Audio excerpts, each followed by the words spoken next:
सम्माननीय बंधुओं और मातृशक्ति,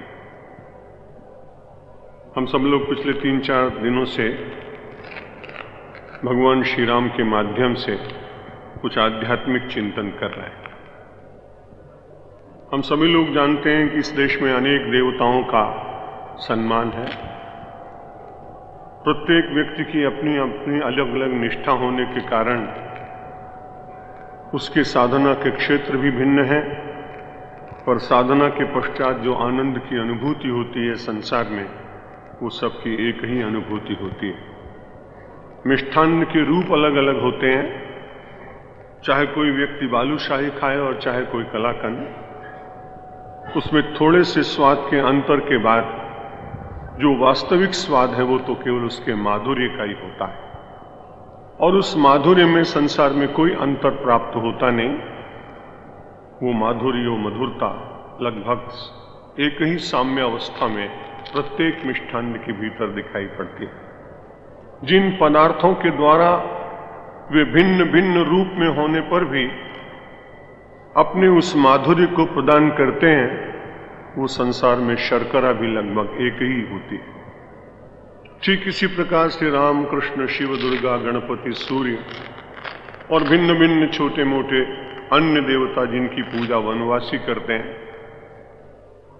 और उनकी पूजा बड़ी सौम्य और साधारण होती है।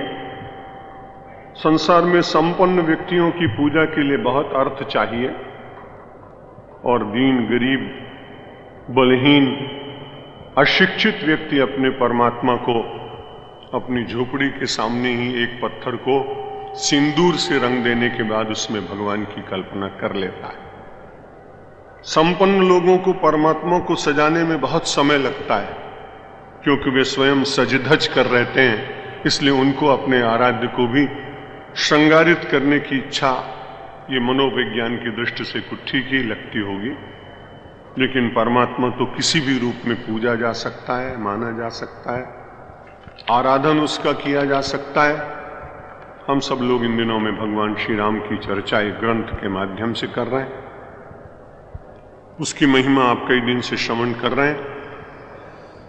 महिमा इसलिए कही जाती है जिससे श्रद्धा बनी रहे। संसार में प्रत्येक चैनल के द्वारा, विज्ञापनों के द्वारा आप इस आधुनिक जगत में देखते हैं कि एक ही वस्तु का विज्ञापन हजारों बार किया जाता है, और इसलिए किया जाता है कि आदमी के दिमाग में दांतों को ठीक रखने के लिए कोलगेट बस जाए, और बालों को ठीक रखने के लिए वाटिका का तेल डाबर का बस जाए। इतनी आवश्यकता नहीं है उस विज्ञापन की, क्योंकि एक बार देख लिया।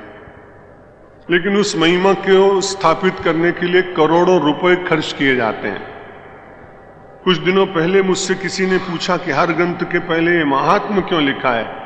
मैंने कहा पहले मैं आपको नहीं समझा सकता था, लेकिन अब मैं समझा सकता हूं कि एक ही विज्ञापन को कई कई वर्ष तक क्यों विज्ञापित किया जाता है, जिससे आपका मन उसके साथ स्थिर हो जाए, और बाजार में जाने के बाद उसी प्रकार की कई वस्तुएं दिखाई पड़े, पर आपका मन वहीं ठिठक के रुक जाए जिसको आपने हजारों बार देखा हो। ठीक इसीलिए हमारे शास्त्रों में महात्मा का बार बार वर्णन किया जाता है कि जगत के अनेक आकर्षणों के बीच में जो आपका आराध्य है वो कहीं ओझल ना हो जाए, वो कहीं आपके दृष्टपथ से कहीं दूर न चला जाए, और आपकी आस्था ज्यों की त्यों बनी रहे। इसलिए प्रत्येक ग्रंथ के पूर्व में उसके महात्म्य का बड़ा विशद वर्णन किया गया।